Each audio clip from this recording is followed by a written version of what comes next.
A seat at the table is never given. It's claimed through endurance, sacrifice, and resolve. This is where the stories behind real leadership are told. This is A Seat at the Table. And we have pulled up a chair with Rachel B. Lee, co-founder of YOUmanize, co-owner of StandOut Authority. And in the break, we were just talking about some different stats. And I had heard recently that the Austin area is one of the highest places that have businesses that are owned by women. Here I am sitting down with two beautiful women that own their business. I'm just curious, especially coming from, Ashley, you were in nursing, you came from the corporate world. Has that played a role in trying to find your own path or build your own companies? Go ahead, Rachel. I mean, 100%. You know, there's a lot of reasons I think that women go into entrepreneurship. Very different for every single woman. I'm not speaking for all women, right? But there is also a growth in women-owned businesses. 40% of the U.S. That's the highest it's ever been. Why is that happening, right? Simultaneously, you hear layoffs are happening, burnouts at the highest, mental health on the rise. Women are usually the primary caregivers.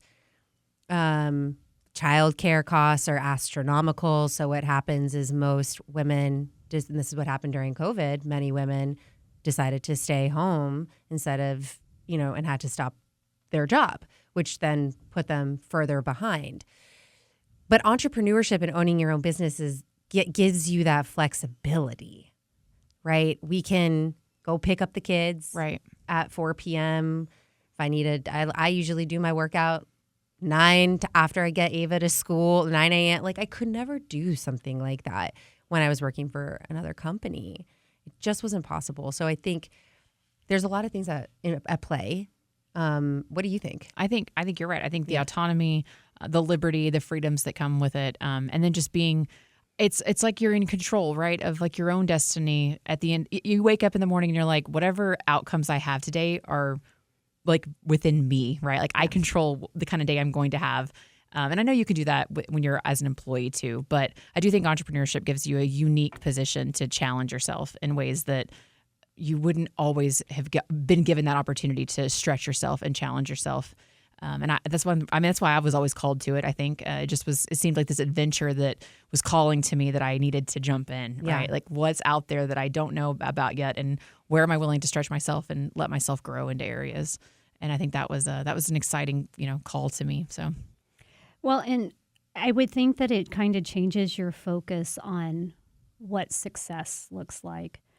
When you started your career, whatever it was that you began with, I would imagine that success was one picture. As you have grown, aged, evolved, success surely has moved, especially if you've left a career and started your own. So what does it mean to you now as compared to when you were starting out? My gosh, success was, I'm going to be CMO. I'm going to be making, $500,000, right? Get that paycheck. I'm going to be, working with the executive team at a big company. And I was on that path and then realized that still wasn't fulfillment. And I think with age, and I know I'm not very old, but you start to realize that fulfillment and purpose is so more powerful and so much more meaningful in the short amount of time that we have on the planet. And I want to use the lovely skills and powers that God gave me to help in whatever way that means for me. Nobody else gets to decide that. And then when if you decide to have a family, it really changes. It's just, I think this is one of the hardest things for women. We can't just have we put the family to the side and we put our work to the side. That's really hard for most women to do because we love all. Mm-hmm. We care about it all. Like the work, my birthing YOUmanize was birthing Ava. Like, Yeah. this is all part of. Yeah. I tell people all the time that Ryder, our third child, I'm like, he was actually kind of our fourth because we birthed Plumbing Outfitters in between. Right before he was born. So it does. You do just get called to want to be the best for both worlds, right? And it can take its toll though if you're not careful, 100%. Well, and with that in mind, what impact do you want to have your work part of this have long term? Yeah, we're talking about some of the stats, both good to see growth for women and also at the same time feels like not enough. And for me, having Skylar, who's 14, Ava, who's 2.5, I want them to not just have the capabilities and the learning and the opportunities I have today, but much more. And we're in a time that things are really shifting beneath us. And I feel like as a female business owner, I have the most ability to drive the change that I want to see, which is more women having a seat at the table, more women leading companies, more women on stages. I don't want to see panels where there's not a woman.